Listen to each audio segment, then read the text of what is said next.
Aloha, I'm Colin Moore, and I'd like to welcome you to another segment of UHERO Focus. Ruben Juarez, the HMSA Endowed Professor of Health Economics at UHERO and Director of the Pacific Alliance Against COVID-19, is here to discuss the latest UHERO Public Health Report, which is focused on housing and food insecurity and mental health in Hawaii. So Ruben, how are people feeling about their health these days, and how do socioeconomic and demographic factors influence their perception? Yeah, so we found that 70% of our respondents felt their health was in good or excellent state. However, when you look deeper into these responses, we see significant disparities among different groups. Native Hawaiians and Filipinos, for instance, reported lower health ratings than whites and non-Filipino Asians. We also found that income levels and food security significantly influence health perceptions, with individuals in higher income brackets and those with food security tending to report better health.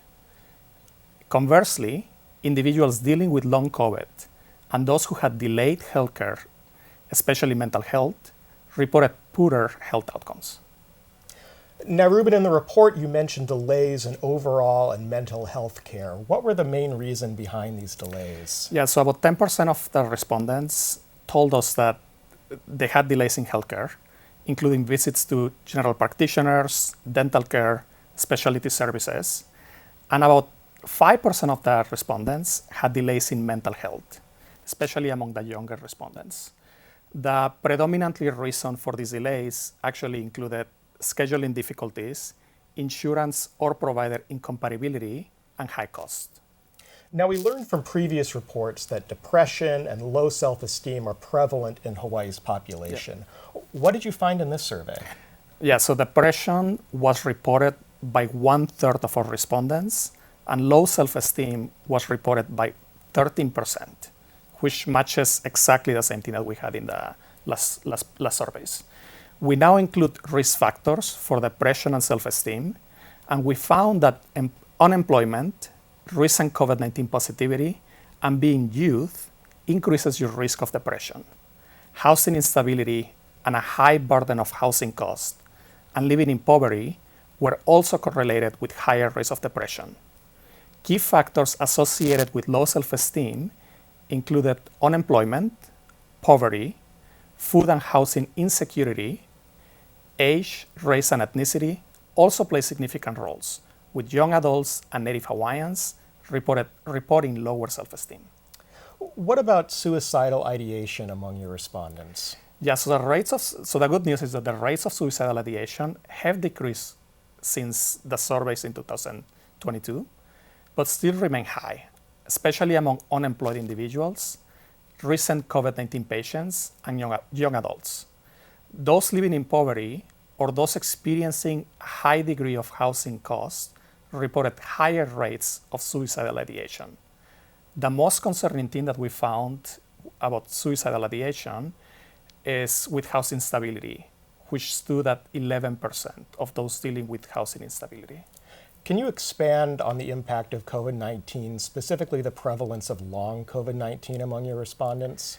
Yes, so over half of our respondents reported having tested positive for COVID-19 since the pandemic began. There are still noticeable racial and age disparities, with younger individuals and Native Hawaiians and Filipino reporting higher rates of positivity.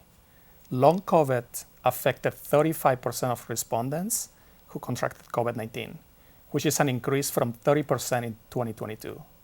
In addition, there is a significant gap between unemployed and employed individuals when it comes to long COVID.